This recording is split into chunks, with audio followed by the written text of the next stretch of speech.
रही है तेरी शादी? प्रकाश, मैं ये शादी नहीं करूंगी। मैं सिर्फ तुमसे ही शादी करूंगी प्रकाश। मैं जानती हूँ सचिन भाई ने जो भी तुम्हारे साथ किया, मुझे इस बात का बहुत दुख है। और मुझे गुस्सा है उस बात का। जो उसने किया ना मेरे साथ वो मैं जानता हूँ। अब हमको नहीं मिलना चाहिए। मैं जा रहा हूँ। प्रकाश, ये कैसी बातें कर रहे हो प्रकाश? मैं तुम्हारे लिए कुछ भी कर सकती हूँ, कुछ भी। कुछ भी ना तो अपने भाई से बदला लेने में मेरी मदद करेगी?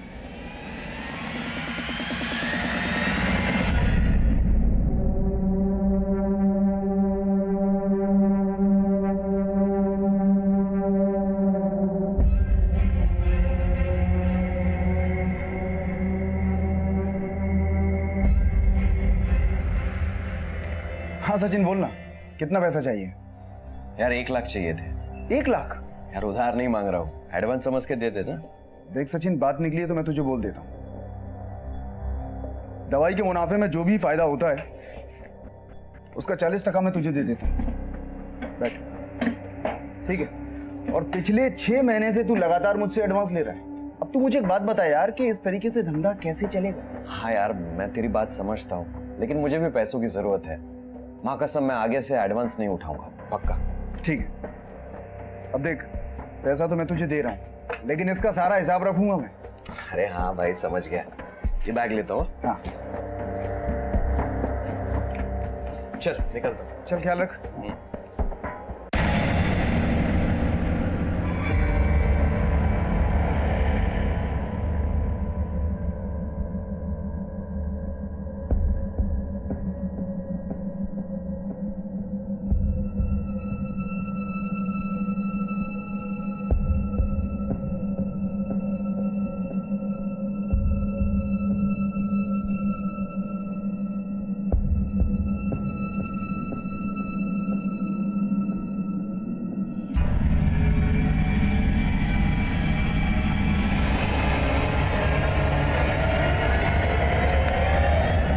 क्या रे बबलू, मेरी फील्डिंग लगा है क्या? लगता है तेरी खबरी की दुकान नहीं चल रही है। अरे नहीं भाई, दुकान तो चल रही है, लेकिन कछुए की चाल। वो क्या है ना भाई, कछुआ सिर्फ कहानी में जीतता है। देख बात तो तू सही कह रहा है, लेकिन मुझसे क्या चाहता है? देख फिर से साथ में खबरीगिरी शुरू करने की बात मत कर। नहीं भाई, बात वो नहीं है। वो क्या है ना, आजकल पैसे की बड़ी तंगी चल रही है, कुछ जुगाड़ हो जाता तो। यार फिलहाल मेरे पास ही पैसे नहीं है, कुछ होता है तो बताता हूँ, ठीक है?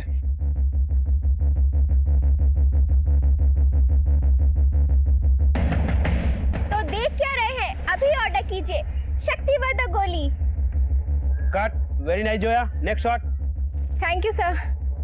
मेकअप दादा थोड़ा टचअप कीजिए।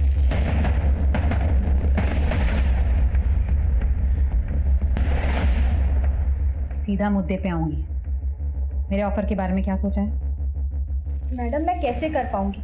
सचिन 1.5 शाना है, मैं उसकी जासूसी कैसे कर पाऊंगी? और मैडम जितना करीब आप मुझे उसके सोच रही है ना, उतना करीब भी नहीं हूँ मैं उसके। गोली देना बंद कर। ज्यादा मच की ना तो ट्रैफिकिंग के केस में सीधा अंदर डाल दूंगी। पर मैं मेरी बात ध्यान से सुन। मेरे को डाउट है कि मेरा मुखबिर सचिन, उसने पार्टी बदल दी है। दूसरे पुलिस वाले को खबर देता है और मेरे को नहीं। मेरा फोन तक नहीं उठा रहा है वो। उसको ढूंढ और मेरे आगे खड़ा कर। 2 दिन में तेरे को कॉल करूंगी, समझी? चलो काम पे लगो।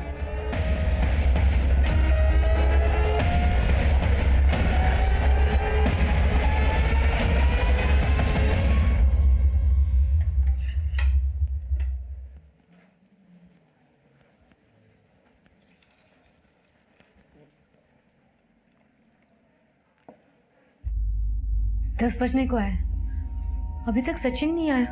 लग गया होगा किसी के पीछे, 2-3 दिन बाद ही आएगा। मेरा काम भी नहीं किया उसने, बोला था शाम तक पैसे लाके दूंगा। ये सचिन भी ना। सचिन? उसके सामने तो सचिन भाई करते रहता है। तू तो रहने दे माँ, तेरे नजर में ना हमेशा मैं ही गलत होता हूँ। गलती से निकल गया सचिन भाई, बस। लगता है सचिन भी आ गया। कहाँ थी इतनी देर तक? प्रकाश से मिलने गई थी। सचिन को पता चला ना? बता दो भाई को, मैं किसी से डरती नहीं हूँ। और हाँ, ये भी बता देना कि मैं शादी करूंगी तो सिर्फ प्रकाश से। माँ देख, तू चिंता मत कर, उसको जो करना है करने दे। ठोकर पड़ेगी ना, सब समझ में आ जाएगा। बस तू ये बात तो सचिन भाई को मत बताना। खबरी है वो, सबकी खबर रखता है, खुद के बहन की खबर नहीं होगी उसे।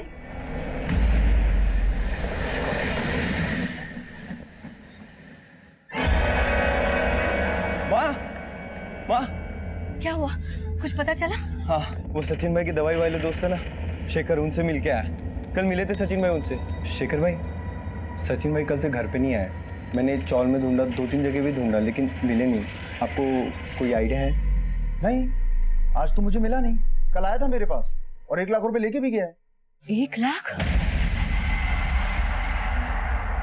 सचिन के बचपन में ही सचिन का बाप अपनी पत्नी और बच्चों को छोड़कर हमेशा के लिए कहीं चला गया था। सचिन की मां अपने बच्चों का पेट पालने के लिए कचरा चुनने का काम करती थी। ऐसी गुर्बत की जिंदगी से निकलकर सचिन ने अपने और अपने परिवार के लिए एक ठीक ठाक जिंदगी बना ली थी। सचिन की मां को अपने बेटे पर काफी नाज था।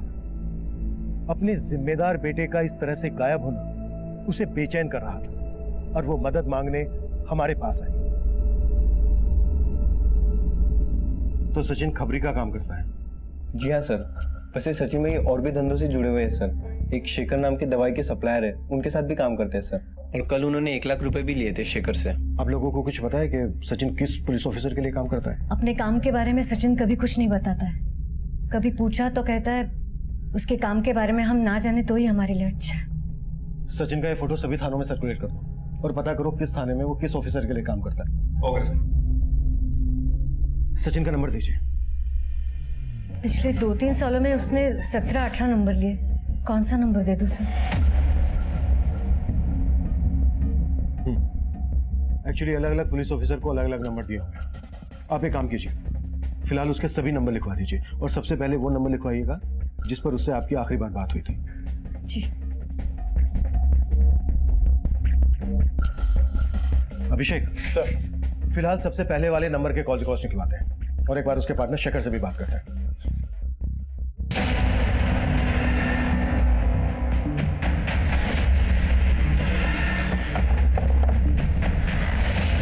यही है ना?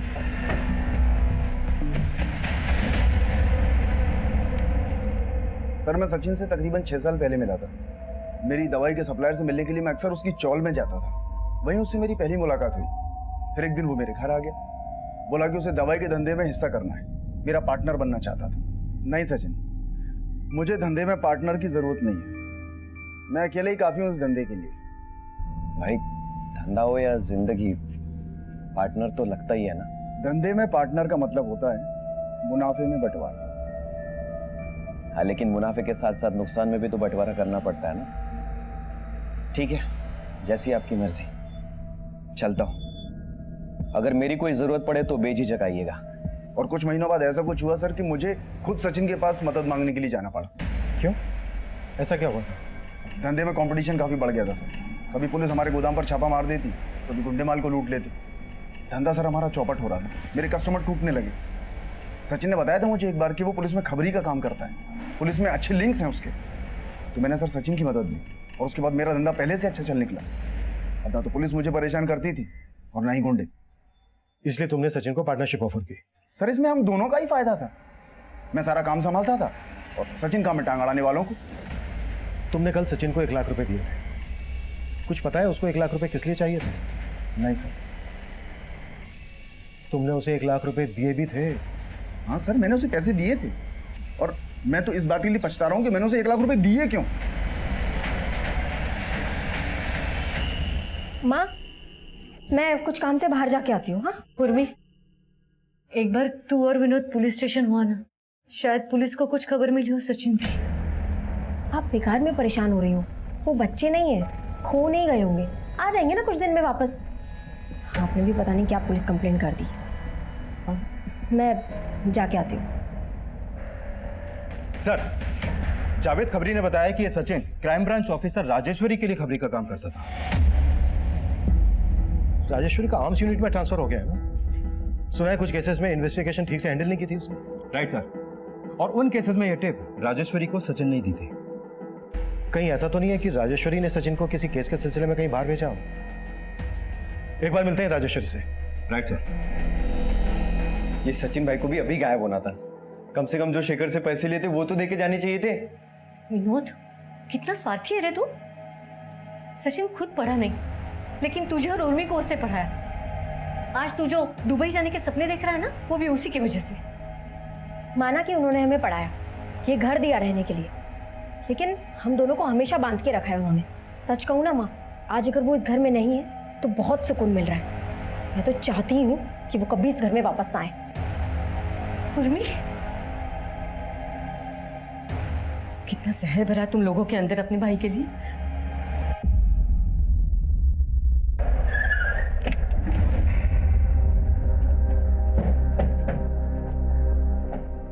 सचिन समाचार। हाँ, मैं जानती हूँ उसे। कुछ केसेस में उसने मेरे लिए काम किया था। सचिन आपके अलावा और किन किन ऑफिसर्स के लिए काम कर रहा था? कई ऑफिसर्स होंगे, लेकिन किन किन ऑफिसर्स के लिए काम करता था इसकी जानकारी नहीं है मेरे पास। अच्छा, क्या सचिन किसी ऐसे केस में इन्वॉल्व था जिस केस में उसे जान का खतरा हो? हाँ, 6 महीने पहले एक टिप देने के लिए उसने मुझे फोन किया था। मैडम, ब्रेकिंग न्यूज है। आसमान से ओले गिरने वाले हैं बिल्डर यशवर्धन पे। लेकिन कोर्ट में सत्यजीत के काबिल वकीलों ने यह साबित कर दिया कि सत्यजीत ने बंटी को कांटेक्ट किया ही नहीं, और फिर बंटी अपने स्टेटमेंट से मुकर गया। उसने ये कहा कि हमने उसे झूठा स्टेटमेंट लिखवाया। फिर उसको बेल मिल गई और वो अंडरग्राउंड हो गया। और फिर मीडिया ने इस केस को बहुत उछाला। पब्लिक की सत्यजीत को सिंपैथी मिली और आपका ट्रांसफर यहाँ आर्म्स डिपार्टमेंट में। होता है कभी कभी। राजेश्वरी, सचिन ने जिन जिन केसेस में आपको टिप दी थी, मुझे उन सारे केसेस की फाइल्स चाहिए। उसके लिए तो आपको क्राइम ब्रांच को कांटेक्ट करना पड़ेगा, लेकिन मेरी मानिए तो ज्यादा भागदौड़ मत कीजिए, क्योंकि आपके हाथ कुछ लगेगा नहीं। फिर भी कोशिश तो करेंगे केस सॉल्व करने की।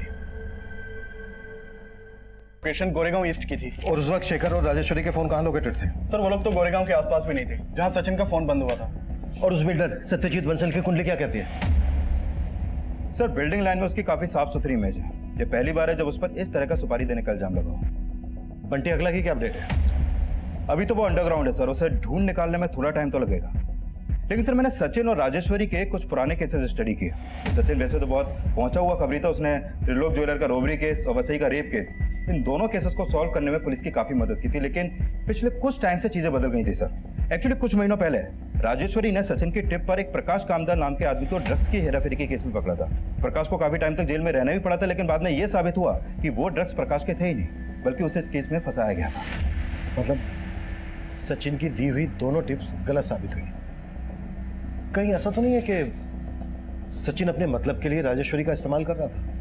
सचिन के बारे में हमें काफी जानकारी मिल रही थी।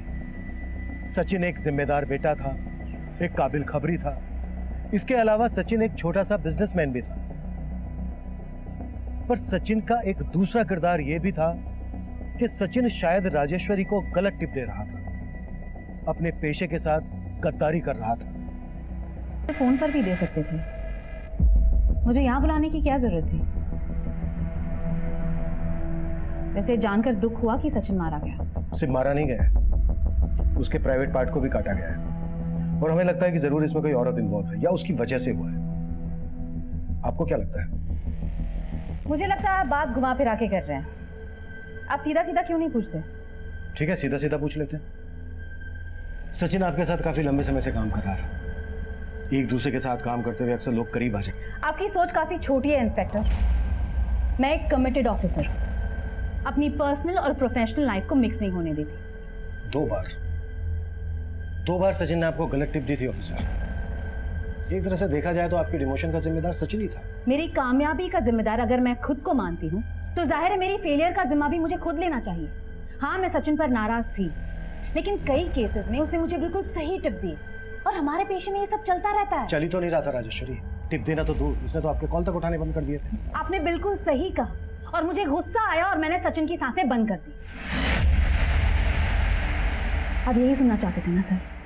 आप मुझ पर यूं ही शक करेंगे तो और उलझते जाएंगे, बल्कि आप मेरी सलाह मानेंगे तो आपको फायदा होगा। बोलिए। सचिन की मौत के पीछे बंटी हकला, सत्यजीत बंसल या फिर प्रकाश का हाथ है। वही प्रकाश ना जिसे सचिन की टिप पर आपने ड्रग्स स्मगलिंग के केस में उठाया था और वो क्लीन चिट छूट गया। मैं सच बोल रहा हूँ, मैं कोई ड्रग पैडलर नहीं हूँ। मैं सचिन पगार ने मुझे फंसाया। एक सच बोल दे, स्टोरी मत बना। मैं सच बोल रहा हूँ। मैं सचिन की बहन उर्मी से प्यार करता हूँ और वो भी मुझे प्यार करती है, लेकिन मेरी जो जात है ना, मैं वो सचिन से भूल ही नहीं जाती। मुझे वार्न किया था कि अगर मेरी बहन से रिश्ता रखा तो मेरी जिंदगी बर्बाद कर देगा। इस बात को कंफर्म करने के लिए मैंने एक और खबरी बबलू को अपॉइंट किया। ये बबलू और सचिन काफी टाइम पहले साथ में काम किया करते थे। मैडम वो प्रकाश सच बोल रहा है। मैंने उसके ऑफिस के प्यून से लेकर मैनेजर तक सबसे बात की, यहाँ तक कि उसके मकान मालिक और पड़ोसी को भी मिला। ड्रग्स तो क्या, बीड़िया तंबाकू खाते हुए भी किसी ने उसको आज तक नहीं देखा। प्रकाश 1 हफ्ते तक जेल में रहा और उसके बाद उसकी बेल हो गई। बंटी हकला, सत्यजीत बंसल, प्रकाश कामदार और सचिन की बहन उर्मी, मैंने आपको 4 संदिग्ध परोस दिए। अब मैं जाऊं या आपको और मदद चाहिए? Thank you.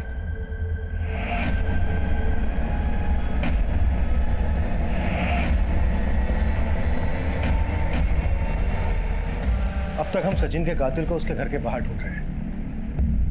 कहीं ऐसा तो नहीं है कि सचिन की बहन के आशिक प्रकाश ने अपने ऊपर हुई ज्यादती का बदला लेने के लिए क्राइम किया हो और सचिन की बहन उर्मी ने इस काम में उसका साथ दिया हो?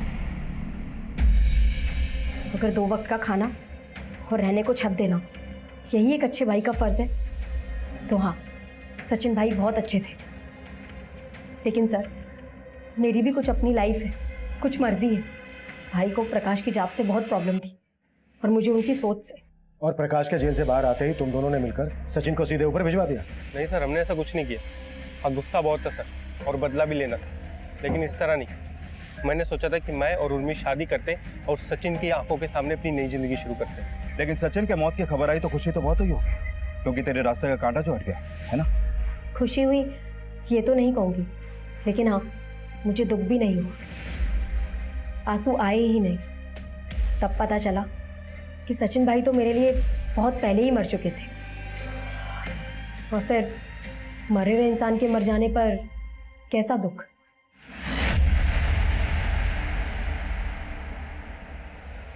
प्रकाश और उर्मी दोनों को सचिन की मौत से फायदा हुआ है। दोनों के कॉल रिकॉर्ड्स निकलवाओ। आखिरी बार सचिन का फोन गोरेगांव ईस्ट में एक्टिव था। गोरेगांव ईस्ट के रास्ते पर बस स्टॉप, रेलवे स्टेशन, सब जगह के सीसीटीवी फुटेज स्कैन कर।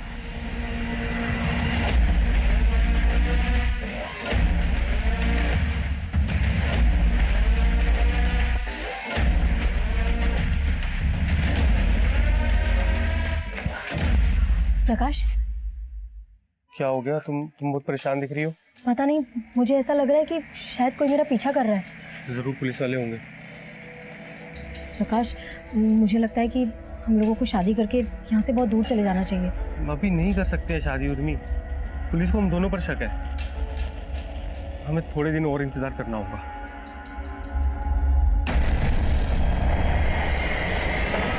सर, सचिन की पोस्टमार्टम रिपोर्ट आ गई है।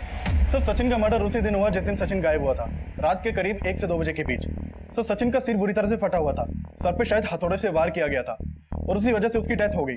उसकी डेथ के बाद सचिन का चेहरा बुरी तरह से बिगाड़ दिया गया था। गोरेगांव ईस्ट की सीसीटीवी फुटेज और टोल नाका की सीसीटीवी फुटेज में कुछ मिला?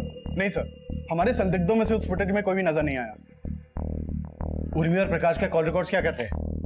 सर, प्रकाश के जेल से आने के बाद उर्मी और प्रकाश दोनों लगातार टच में थे और जिस दिन सचिन की डेथ हुई थी उस दिन भी उर्मी प्रकाश के साथ मिली थी। दोनों का फोन एक ही जगह पे एक्टिव था। सचिन की मौत को 4 दिन हो चुके थे। हम सिर्फ हवा में हाथ पैर मार रहे थे। क्या सचिन की मुखबरी उसका मौत का कारण थी? या सचिन का अपनी बहन के प्यार में रुकावट बनना उसकी मौत का कारण था? या सचिन की मौत के तार राजेश्वरी से जुड़े थे? सवाल अनेक थे और बहुत जल्द इनमें 5 दिन में एक ही परिवार के 2 लोगों की हत्या, वो भी इतनी बेरहमी से। ऐसी भी क्या दुश्मनी रही होगी किसी को सचिन की फैमिली से?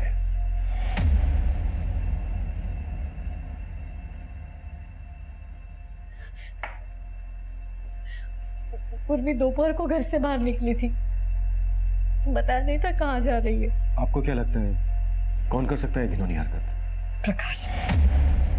लेकिन प्रकाश तो आपकी बेटी से प्यार करता था, शादी करना चाहता था। सब नाटक के साथ। जब से जेल से छूट कर आया है उसके मन में एक ही भावना है, बदला।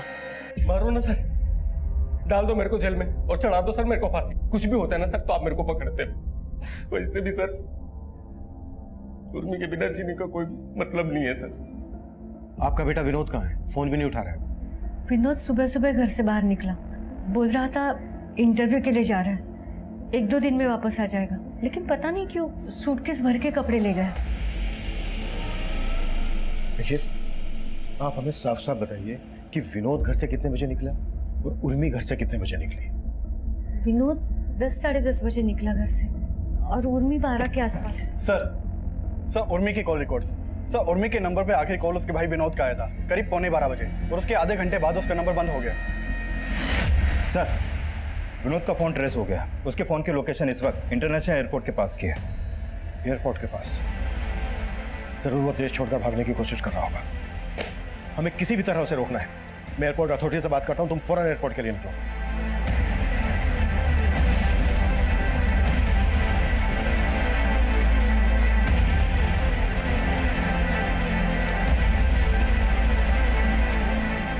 इतनी जल्दी कहा कि विनोद, तेरी फ्लाइट तो टेक ऑफ से पहले ही क्रैश हो चुकी है। अभी चल थाने। चल चल। ये क्या बात कर रहे सर? उर्मी की मौत होगी और सर उर्मी के साथ रेप हुआ सर? ज्यादा भोला मत बन। जहां पर हमें उर्मी की लाश मिली है ना, उस एरिया में तेरा फोन एक्टिव था, मतलब तू वहां पर मौजूद था। तूने खुद मारा ना अपनी बहन को? रेप किसी और से करवाया या फिर? बस भी करो सर, उर्मी मेरी बहन थी सर। मुझे जरूर फंसाने की कोशिश की गई है सर। एक बबलू नाम के आदमी का मुझे फोन आया था। हेलो, बबलू बोल रहा हूँ। बबलू भाई देखिए, मैं सही में बहुत परेशान हूँ। अगर ये मौका चला गया ना, मैं दुबई नहीं जा पाऊंगा। तुम टेंशन मत लो, मैं तुम्हारी मदद करूंगा, लेकिन उसके बदले में तुम्हें भी मेरी एक मदद करनी पड़ेगी। फिर सर उसने मुझे तारापुर हाईवे के पीछे एक मंदिर में वहाँ बेंच पे बैठ के इंतजार करने के लिए कहा और सर मैंने भी वही किया सर। हेलो, हाँ बबलू भाई, वो जो आपने मंदिर के पीछे जगह बताई थी वही बेंच पे बैठा हूँ। अब सुन, जिस बेंच पे तू बैठा है उसके पीछे एक नाव है। नाव के नीचे एक बैग रखा है, उसमें 1 लाख रुपए है। ये पैसे तुझे तभी मिलेंगे जब तू मेरा काम करेगा। क्या काम करना होगा? अपनी बहन उर्वी को फोन कर और उसको यहाँ पे बुला।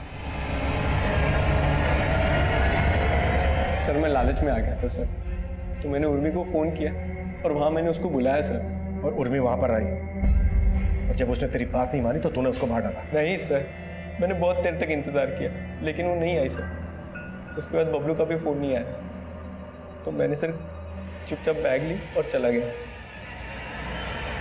सर विनोद की यह बात तो सच है कि उसे करीब 11 बजे चैम्बूर के एक पीसीओ से कॉल आया था और सर मैंने अपनी टीम को बबलू खबरी की सर्च शुरू करने का ऑर्डर दे दिया है।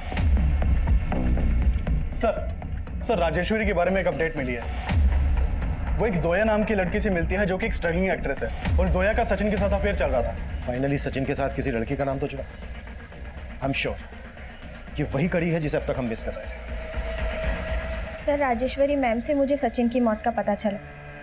मैं सचिन को बहुत प्यार करती थी। इनफैक्ट सर उसी ने मुझे इंडस्ट्री में काम दिलवाया और पैसों की भी मदद की।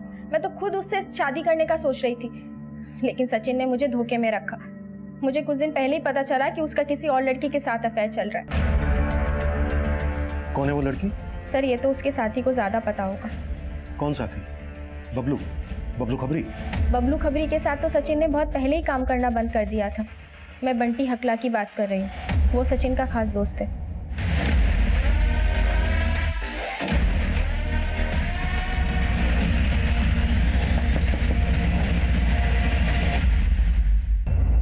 जोया ने हमें बताया कि तू काफी जिगरी था सचिन का, फिर भी उसने तेरी टिप दी राजेश्वरी को, जेल भिजवाया तुझे।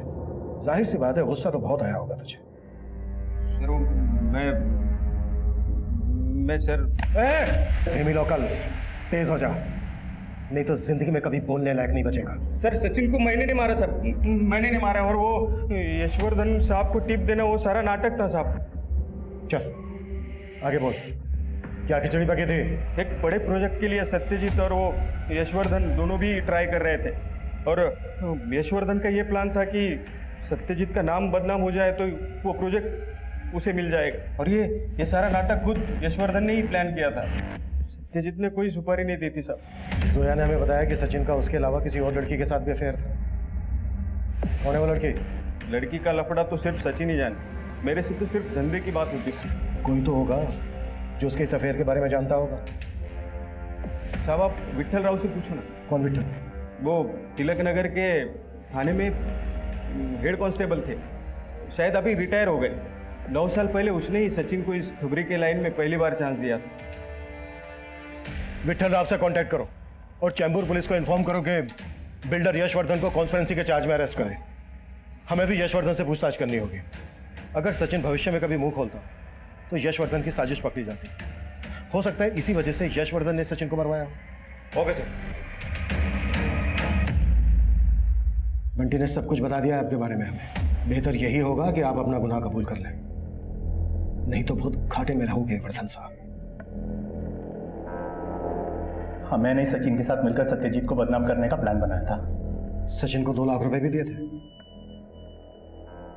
2 लाख भी दिए थे और 5 साल के लिए अपना गोरेगांव वाला गोडाउन भी। ये गोरेगांव ईस्ट में है ना गोडाउन? सर सचिन के फोन की लास्ट लोकेशन भी गोरेगांव ईस्ट की ही थी। एड्रेस दीजिए गोडाउन का।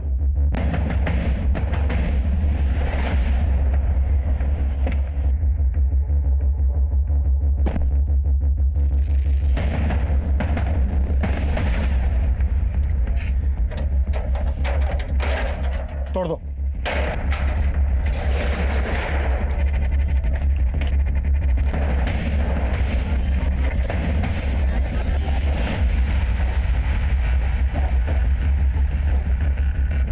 सर यहाँ आइए। सर लगता है सचिन को किसने यहीं पर मारा होगा। फॉरेंसिक टीम को बुलवाओ और कंफर्म करो डीएनए से कि ये खून सचिन का ही है और आसपास की दुकानों पर पता भी करो। शायद किसी ने उस रात सचिन को किसी के साथ देखा होगा सर।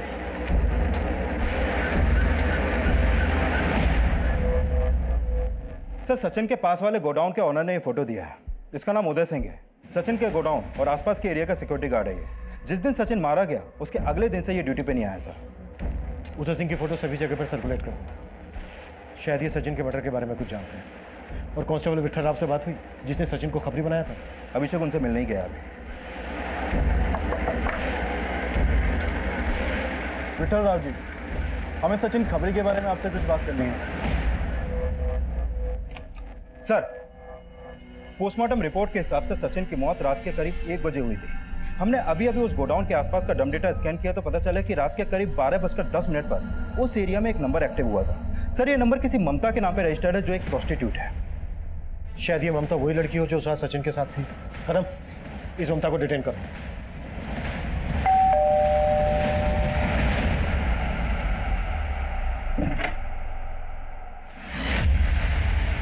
साहब ऐसे जबरदस्ती उठा के लाने का क्या है साहब? मैं ऐसे ही बताती है ना सब कुछ। हाँ, 6 दिन पहले मैं गोरेगांव ईस्ट के गोडाउन में गई थी। मेरे को सचिन का फोन आया था, बोलने लगा उसके और उसके दोस्त को रात भर मजे करने का है। नाम क्या था दोस्त का? बबलू? नहीं साहब, बबलू नहीं, शेखर था साहब। शेखर? हाँ साहब। आज तो मजा आ गया भाई। अरे कोई बात नहीं सचिन, होता है कभी कभी, आदमी का फॉर्म खराब होता है, कोई बात नहीं। तो चल अभी फिर से ट्राई करता हूँ। चल। अरे रहने दे, मेरे पास तेरी नेट प्रैक्टिस के लिए टाइम नहीं है। इसका नाम सचिन किसने रखा बे? तुझे चल बोला ना। साला सुनिच नहीं रहा था सर, जिद पे अड़ा था फिर से करना है फिर से करना है। फिर गर्मा गर्मी हो गई तो मैंने अपने एजेंट हरी को फोन किया। हरी को बोला कि मुझे लेके जाए यहाँ से। हरी आया तो मैं उसके साथ चली गई। अच्छा, सचिन और शेखर के अलावा और कौन था वहाँ? बाहर गोडाउन का वॉचमैन था ना साहब। शेखर ने हमें ये नहीं बताया कि उस रात वो सचिन से फिर से मिला था। कहीं ये दोनों मर्डर शेखर ने तो नहीं किए हैं? पर शेखर ऐसा क्यों करेगा? पर शेखर सचिन का प्राइवेट पार्ट क्यों काटेगा? सर मैं विट्ठल राव से मिला, एक इंपॉर्टेंट इन्फॉर्मेशन मिली है। सर मैंने उन्हें राजेश्वरी, शेखर और प्रकाश इन तीनों के फोटोज दिखाए। उन्होंने बताया कि 6-7 साल पहले इलीगल दवाइयां रखने के आरोप में उन्होंने शेखर को अरेस्ट किया था, जिसकी टिप उन्हें सचिन ने दी थी। सर जिस तरह सचिन ने प्रकाश के घर पर ड्रग्स रख के उसे झूठे केस में फंसाया था, उसी तरह उसने शेखर को भी फंसाया था। सर मैंने पुलिस स्टेशन के रिकॉर्ड्स चेक किए। जितनी बार भी शेखर पकड़ा गया उसकी जमानत हर बार सचिन ही करवाता था। सर मैं बता रहा हूँ। बहुत गुस्सा था ना तुझे सचिन पर? क्योंकि उसने तुझे बिजनेस में धोखा दिया था, वो भी कई बार। इसलिए तूने उसे मार डाला। पर ऐसा भी क्या गुस्सा था जिस वजह से तूने उसका प्राइवेट पार्ट काटा? सर क्या कह रहे हैं आप? मैं सच कह रहा हूं, मैंने सचिन को नहीं मारा है। Sir security guard Uday Singh पकड़ा गया है, दूसरे लॉकअप में है।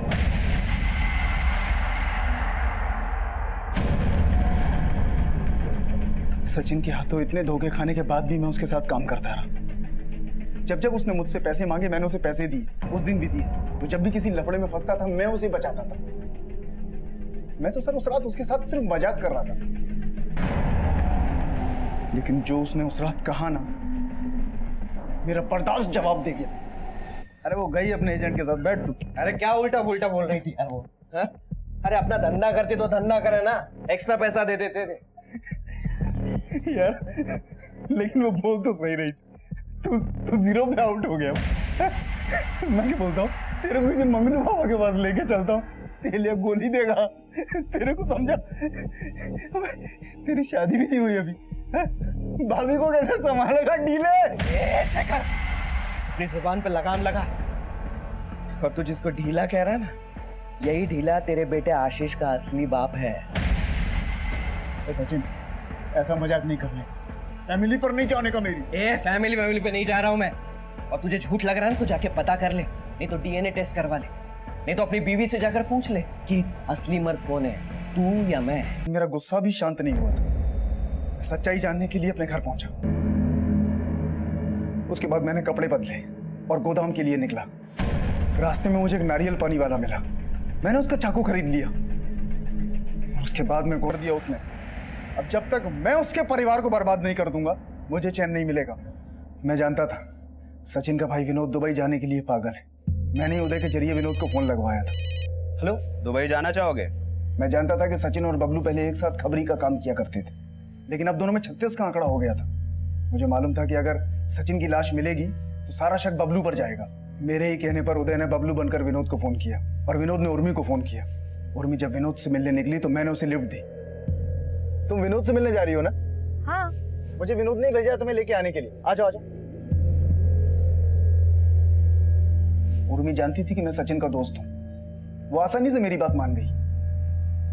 मैंने गाड़ी में ही उसके साथ रेप किया और उसका गला दबा दिया और उदय सिंह उर्मी की लाश को उसी जगह फेंक कर आ गया जहां विनोद उर्मी का इंतजार कर रहा था, ताकि उर्मी की मौत का इल्जाम भी विनोद पर लगे और सचिन का पूरा परिवार भी उसी तरह तहस नहस हो जाए जैसे उसने मेरा परिवार तहस नहस किया। गलत। सचिन ने तेरा परिवार तहस नहस नहीं किया, बल्कि तूने खुद अपना परिवार तहस नहस किया है। शायद अभी इस बात का एहसास तुझे नहीं होगा, पर जब तू बाकी की जिंदगी जेल में काटेगा ना और तेरे बीवी बच्चे भटकेंगे, तब तुझे इस बात का एहसास होगा।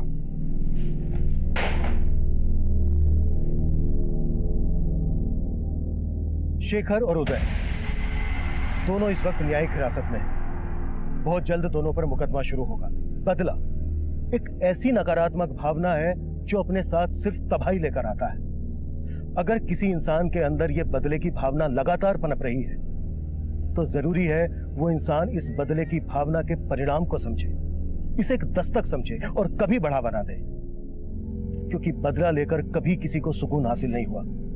हासिल हुआ है तो सिर्फ और सिर्फ पछतावा। इस केस से आपको अवगत कराने का हमारा उद्देश्य यह है कि इंसान दूसरों की गलती से सीखे और खुद को ऐसी गलती करने से दूर रखे। अब मैं सीनियर इंस्पेक्टर अभिमन्यु जिंदल आपसे इजाजत चाहता हूं। आपसे फिर मुलाकात होगी एक नए केस के साथ। Crime petrol Dastak. मकसद बताना नहीं, बचाना है।